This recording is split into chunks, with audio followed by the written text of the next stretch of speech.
This question is from CBSE 2025 physics examination. The statement of the problem says find the intensity at a point on the screen in Young's double slit experiment at which the interfering waves of intensity I0 each have a path difference of lambda by 3 and lambda by 2. इसमें दो parts हैं. इन दोनों parts में path difference इसको अभी हम लोग short में पी डी लिख ले रहे हैं. Path difference is lambda by 3 और सेकेंड पार्ट में ये जो पाथ डिफरेंस है ये path difference is lambda by 2 and there are two waves of intensity I1 and I2 and these two are having equal intensities I0 each. तो resultant intensity at any point due to two interfering waves in Young's double slit experiment is given by I is equal to I1 plus I2 plus 2 under root of I1 into under root of I2 into cos phi. इसमें phi जो है this is the phase difference. ये phase difference है, मतलब ये angle है. हम लोगों को एंगल नहीं दिया, एंगल का डिफरेंस नहीं दिया, हम लोगों को डिस्टेंसेस का डिफरेंस दिया है. तो अब हम लोग इसमें एक सिंपल सा कॉन्सेप्ट यूज़ करेंगे. बहुत सारी जगहों पर many teachers prefer to memorise और a formula relating path difference and the phase difference. हम कहते हैं सिंपल सा एक ये डायग्राम याद रखिए, कुछ याद रखने की ज़रूरत नहीं है. ये तो वेव का बेसिक एक स्ट्रक्चर है. इसमें डिस्टेंस के टर्म्स में अगर बात करें तो डिस्टेंस के टर्म्स में दिस डिस्टेंस इज लेमडा. ये डिस्टेंस जो है लेमडा है. और एंगल अगर अभी हम लोग देखें देन दिस एंगल इज 2 पाई. So we say that lambda path difference, बस ये बेसिक रिलेशन याद रखना.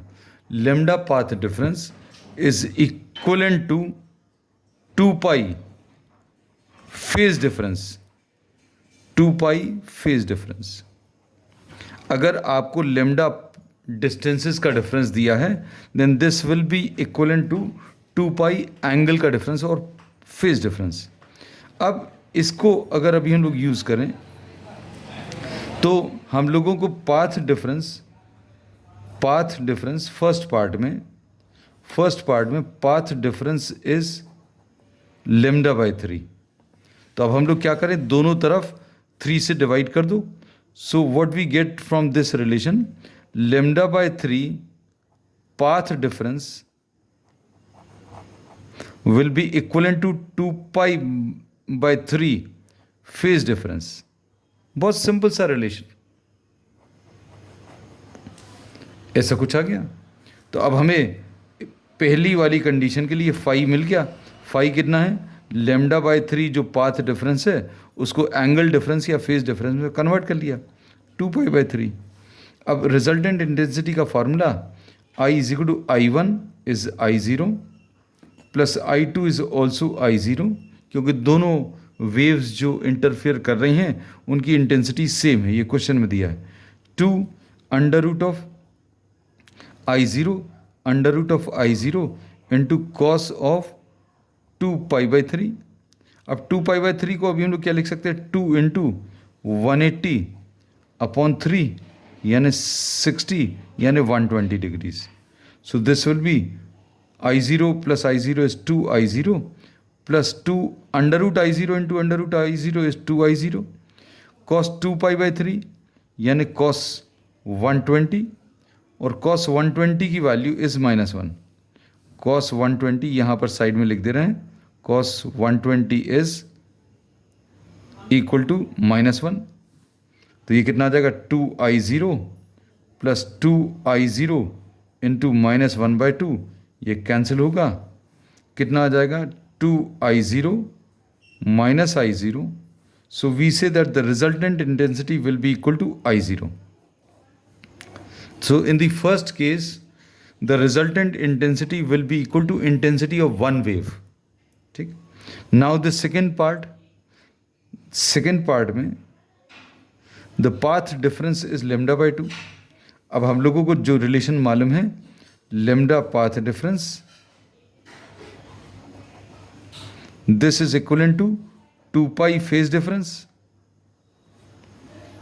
हमें क्या चाहिए, लेमडा बाय 2 चाहिए, तो 2 से डिवाइड कर दो, तो lambda by 2 path difference will be equivalent to 2 pi upon 2, 2 और 2 कैंसिल होगा, फेज डिफरेंस। तो अब हम लोगों को ये पता चल गया जो पाथ डिफरेंस लेमडा बाय 2 था वो फेज डिफरेंस कितना है, पाई फेज डिफरेंस। अब रिजल्टेंट इंटेंसिटी क्या मिल जाएगी, I is equal to I0 plus I0 plus 2 under root of I0, formula यही वाला यूज कर रहे हैं, under root of I0 into cos of pi, और कॉस पाई ये याद रखना दिस इज -1। तो ये I0 प्लस 2I0 इंटू -1 ये 2I0 आ गया, 2I0 -2I0, मतलब रिजल्टेंट इंटेंसिटी इसकी कितनी, 0 आ जाएगी। और ये वैसे भी हमको नॉलेज होना चाहिए कि लेमडा बाय 2 अगर पाथ डिफरेंस है then this is a destructive interference point, तो रिजल्टेंट इंटेंसिटी इसमें 0 आएगी। So these are the 2 answers.